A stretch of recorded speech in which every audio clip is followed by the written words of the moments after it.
Hey guys, how's it going? I'm the Duke of Italy, your favorite lo-fi, no headphones music YouTuber. I have them. They're right here. But I just didn't feel like wearing them today. Or tonight, as it's almost 11 p.m. And of course, this is episode 3 of the new metal chart that I'm way behind on. And hopefully I'll finish this series before May, which would be almost half the year. Which is kind of impressive how badly I mess this up, but I don't even have an excuse. It's just like, I don't know. But new metal, we're back. We're so back with new metal, and there's some great bands to cover today and some terrible bands to cover today because this is a new metal, and it's a very wildly inconsistent genre, and you could say it's a great genre all you want, but you'd be wrong. That being said, it's not a unforgivable genre.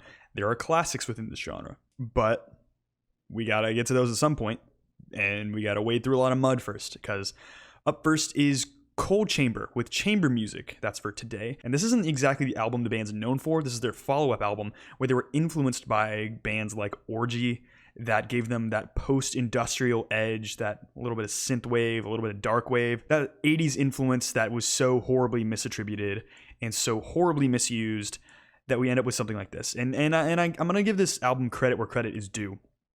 I think the idea of the album was really strong. I think putting these elements in was something that could have been really fun.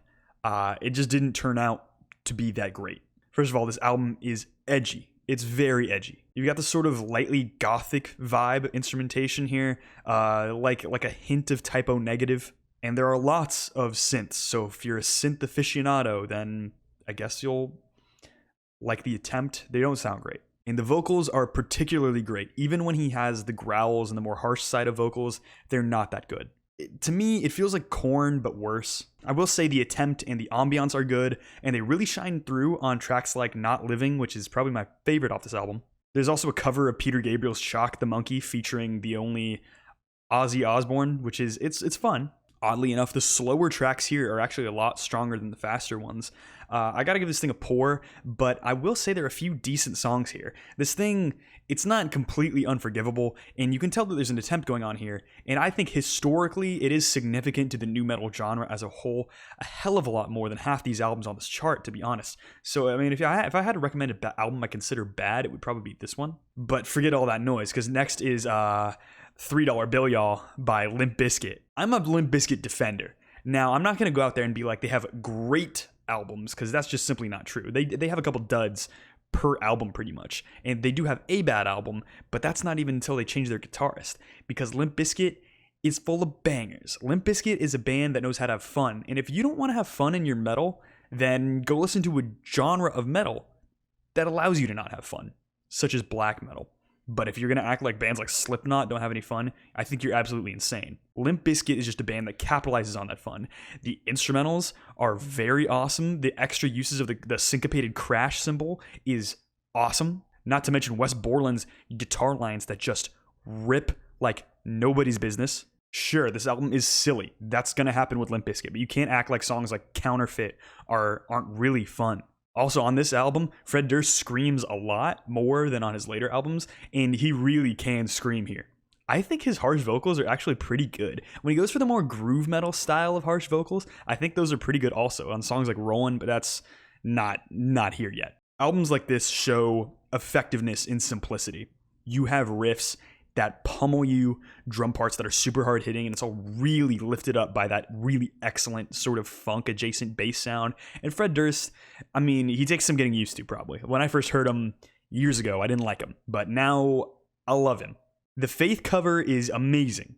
Don't tell me that the cover of Faith isn't super fun, especially when the turntable solo from DJ Lethal comes in. There's also a song here called Everything that's a 16-minute post-rock track. So I'm not going to act like it's a bulletproof album, and I'm not going to act like Limp Bizkit has any bulletproof album. But much more often than not, this is a good album. It is perfectly a good album. And Limp Bizkit has a lot of good stuff to look at. I don't really find the 16 minutes of post-rock necessarily supporting the vision of this album, but I mean, I won't act like it's bad. And up next, we get Saliva with Every 6 Seconds. It's new metal with post-grunge. It goes exactly how you think. It's never been a trend that works. I could tell you this is poor right now and you'd understand. Occasionally the singing is okay, but it's really just a half-hearted mix of Deftones with Limp Bizkit and a whole lot of post-grunge, and not even the good kind. It's more like Puddle of Mud. It's utterly riffless. How can you have metal without riffs? There's honestly nothing here. As much impact Saliva had, there shouldn't be an album less deserving of that. There's not an album I can find that is more of nothing than Every 6 Seconds by Saliva, so this thing's poor. Back on the bangers train, and I mentioned in the first episode, and one of my very special fans out there has mentioned to me that some of these albums aren't new metal. I'm aware. This is a chart that I pulled from Mew. I'm aware these aren't all new metal. They influence new metal, at least, or they're from bands that were new metal at some point, or had some sort of significance in the scene of new metal, and they're relevant in some way, shape, or form. And I'm not going to complain at all when we have next covering Rage Against the Machine's self-titled album, because this thing is really good. First time I heard this, probably 4 years ago, I didn't like it, and I didn't give it a second thought, and because I thought every track was the same. I couldn't be more wrong. This thing is awesome. And if you think Tom Morello is mostly just known for his like industrial rock style, sort of along the lines of Adrian Belew from King Crimson, here proves you wrong. He has some seriously intense melodic solos on a couple of these tracks. He has some stuff that's more, I guess a little more metalcore-y, a little more funk-based. He engages so many styles. Tom Morello is a beast. And that's not to mention the rhythm section that supports him is fantastic as well. Just not as identifiable. It's a very angsty album, that's for sure. If you don't know Rage Against the Machine, you know that they are a very political band. They have some very clear-cut, very tight beliefs. There's also a bit of a tight sort of post-hardcore type edge to this thing. If you told me like Fugazi influenced Rage Against the Machine, I would not be surprised even a little bit. And it works really well. I could just talk all day about Rage Against the Machine self-titled, and partially how Bulls on Parade is better than any song on here. But come on, this thing is truly a work of art, so go give it a listen. It's great. And then we're on Power Man 5000 with Tonight the Stars Revolt. It's an industrial influenced one. It almost feels like digital hardcore with like how heavily synthesized it is, but it's another just nothing album. It's like Saliva but industrial. There are points where it like kind of works towards the beginning, but like once it starts to drag, it really starts to drag, and you realize that this band has had one idea, maybe. I will say it is under 40 minutes. It does pass by very quickly, but it is kind of cringe at the same time. There's also a cover of a Cars song, which is intensely disappointing, because if you're not doing a cover that adds anything at all, I don't want to hear it. And nothing else is here of note. Give this one a skip. It's poor. And up next we have Deftones with White Pony. You guys were probably even waiting for this one. A more important new metal album, hard to come by. Is this even new metal properly? Not really. It's alternative metal with influences of shoegaze that the sound got buffed up with coming with this album. There's a ton of interesting stuff. There's even a little bit of post-metal in here. Changing the House of Flies, for as popular as it is, which it is really popular, I'm shocked with how sort of innovative it is and how well it has movements as a song. Of course, talking about Deftones, I'm not going to be surprised if I'm swarmed with comments after this. If anything will ever get me popular, it's talking about Deftones. And is this Deftones' best album? I don't know. I haven't checked out all their stuff, but Deftones is a band that's pretty hard to go wrong with. It is a bit more experimental and dreamier than Around the Fur. You have songs like Teenager, which really pull back a little bit. The riffing style, as simplistic as it is, it sounds amazing. The guitar tone is just clearly very well handcrafted. And Chino Moreno, as a vocalist, is so unique with his moaning singing style, which he does that's a little more powerful at some points. And his screams are also very effective.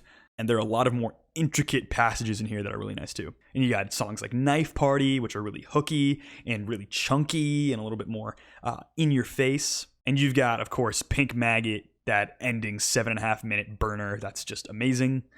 I could talk for a long time about this song, but you'll just see in my next CD update that I do really like this band because I got a CD of this for my birthday. But yeah, it's great. And up next is Seven Dust with Home. I've been hearing a little bit of murmurs about this band recently from my friends just mentioning this band, and it's given me flashbacks because this album sucks. This is one of the most dated projects here, which in nu metal, that is an achievement. It's definitely a mix of metalcore and alt metal, supported with the general aesthetic of nu metal, if you will. It does have that trademark nu metal percussiveness that you see in bands like Limp Bizkit. But stylistically, this thing is empty. This is just another nu metal band that you can tell has no ideas, and you have piss poor singing on this one. This singer is truly terrible. So I'm not going to waste your time. This is a poor album. Up next, it's Hybrid Theory by Linkin Park, which is a lot of classics today. Like 4 classic albums in one video. Might be a record. Might be the most amount of classics. But this thing is, I won't lie. The first 2 Linkin Park albums have not aged very well. Hybrid Theory probably aged a little worse than Meteora, but as a whole, it's a bit more consistent. Mike Shinoda's rap parts don't always fit super well. It's not a great rapper. Chester Bennington, what is there to say that has not been said before? He's a great vocalist. I think his singing voice is very emotional, very powerful. But on this album, he's really aggressive. He screams for a lot of it. And I'd say this album is, if I had to give, it's like 1 part Mike Shinoda's rapping, 1 part Chester Bennington screaming, and then like a quarter part of him singing, maybe. And I feel like there's a little bit more rapping than that either. I think Chester even raps a little bit, or at least he serves as like a backup vocalist. And this thing's heavy on the turntables, and I do like that because I think it really separates this from other sort of alt metal and other genres like that. It really does make it nu metal feel like it doesn't have to just be insanely percussive. But this is certainly on the emotional side of nu metal. But that being said, it does not feel like emo music at all. It doesn't feel like any emo band I could think of. It's pretty unique in its discussion of mental health topics, I guess you could say. There are also some really heavy riffs too, like on tracks like By Myself. One thing I like a lot about this album is you can tell, and due to the band's history, rest in peace, Chester Bennington, you can really tell he wasn't kidding for a moment on this album here. He sounds very genuine. The emotions ring true very clearly. And I can tell with my own band that, I mean, when the emotions aren't hitting, you can actually tell. And there's not a moment here that they don't hit. While I might not say this is the best album on the chart, it's true. It is not emotionally dishonest for a moment. There are some solid hooks too, and most of these songs are on the shorter side, but I think in the sort of pop aesthetic, it works. The track Forgotten has a really strong hook as well, but the bangers on this thing, they're not on short supply. They come in spades. But this thing is great. You got to check out Hybrid Theory. It's a classic. And next we have Stained with Break the Cycle. It's like not nu metal. It's like post-grunge. It's like it provides context for the rest of this chart, which makes me wonder why this chart didn't have like, here are 5 things that'll help you get into nu metal, and here are the albums that influence them that were influenced by them and were more important than the little influencers up there. Of course, Rage Against the Machine would be an influencer, but it's also like way more important. For post-grunge, it has some decent instrumentals at points. I'm not going to say it's riffy by any means, but I think it works sometimes. And it's odd because a lot of these songs scrape by, just barely, avoiding my desire to laser beam it to death. It is mostly just power chords though. Like this is some caveman riff stuff. Like it kind of sucks. And by kind of, I mean, it does really suck, but like there are not that many songs that I'm like, this is terrible, but like nothing here is good. And like it's easy to tell that nothing here is good when you hear the acoustic track and realize just how inept this band is. This does have a little bit of a nu metal tinge to it because the band used to be nu metal. Their first 2 albums are actually nu metal, but here it is not so much. Kind of was confused on a while for what to give this, but I'm going to give it a poor because to be honest with you guys, it's not good. There's nothing here anyone would ever pull from and be inspired from unless you're an absolute mouth breather. But, I mean, I don't hate it. I just don't like it. Like, my whole body screams at me to, like, hate it. And I understand that. It's not even out of pride. It's like you shouldn't like it because it's not good. But I'm like, I don't know. It's not that awful. And then we got Soil with Redefine. This is only here because it was influenced by Stained. I don't even want to get into it. I don't. It's terrible. It's more nu metal than Stained, but like it's so... When people call post-grunge butt rock, this is what they mean. This album stinks. It's like... it's what's wrong with America. So I'm going to give it a pour to save you and me some time. I'm going to shave some time off this video by not talking about that album that much. So I hope you don't listen to it. You see, all these other music critics are telling you, like, what did you think of this album? And they're like, don't support these bad people. But I'm saying, don't support these artists who suck because they need to find a new job. Because I'm based like that. I guess those are the changes that come with you being 22 years old. And I'll get some more updates on that soon because I got some new collection stuff to show you guys. But that's about it. Hope you guys enjoyed this video. Like, subscribe, comments, questions, and concerns down below. I'd appreciate that. My social media in the description. I forgot to mention this today, but our good friend Jennifer made the thumbnail. It's a good thumbnail. I like it.